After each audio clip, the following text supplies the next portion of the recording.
এই জামাত এবং স্বাধীনতা বিরোধী চরমনায় তারা স্বাধীনতা বিরোধী শক্তি, এই স্বাধীনতা বিরোধী শক্তিরা আজকে একমত হয়েছে সেই জামাত ইসলামকেও বাংলাদেশের রাজনীতি থেকে অবাঞ্ছিত ঘোষণা করতে হবে। মূল কারণ পিআর সিস্টেম কি বাংলাদেশে আগে ছিল? আমরা কি পিআর সিস্টেমের কথা আগে বলেছি? কমিউনিস্ট পার্টি একসময় বলত, কমিউনিস্ট পার্টি কিন্তু এখন বলতেছে না। এখন যারা বলছে যে পিআর সিস্টেম ছাড়া নির্বাচন হবে না, তারা আমরা নির্বাচনটা চায় না। তারা জানে নির্বাচন হয়ে গেলে পরে তাদের কোনো অবস্থান থাকবে না, যে কারণে এই কথাগুলো বলছে। আর জামাত ইসলাম নিজেকে অনেক বড় দল মনে করত, এখন তাদের অপকর্ম সামনের দিকে চলে আসতেছে। তার কারণ আওয়ামী লীগের দুঃশাসনের কারণে, আওয়ামী লীগের অত্যাচার নির্যাতনের কারণে দেশের মানুষ অসুস্থ হয়ে গেছিল। পরবর্তী সময় বৈষম্যবিরোধী ছাত্র আন্দোলনের নেতৃত্বে সবাই একযোগ হয়ে যখন আন্দোলন করলো, তখন আওয়ামী লীগ নির্বিচারে মানুষকে হত্যা করলো।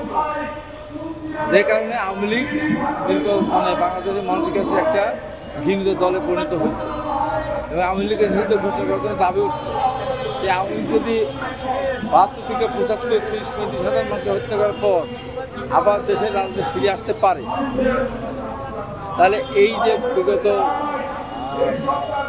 ৫ মাসের এই ১.৫ মাসের ৩৬ দিনের আন্দোলনে যত মানুষ মারা গেল, এর জন্য আবার তাদেরকে নিষিদ্ধ করার দাবি উঠেছিল।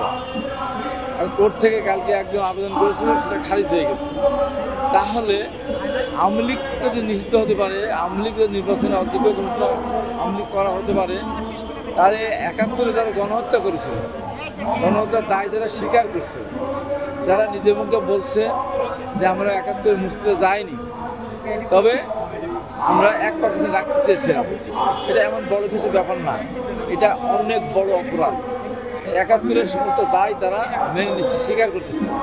৭১ লক্ষ লক্ষ মানুষকে হত্যা, বাড়িঘর জ্বালানো, পোড়ানো, মা বোনদের ধর্ষণ করার জন্য পাকিস্তানি আর্মিদের কাছে শান্তি কমিটির মাধ্যমে তুলে দেওয়ার জন্য যে অপরাধ জামাত ইসলাম করেছে, সেই জামাত ইসলামকেও বাংলাদেশের রাজনীতি থেকে অবাঞ্ছিত ঘোষণা করতে হবে।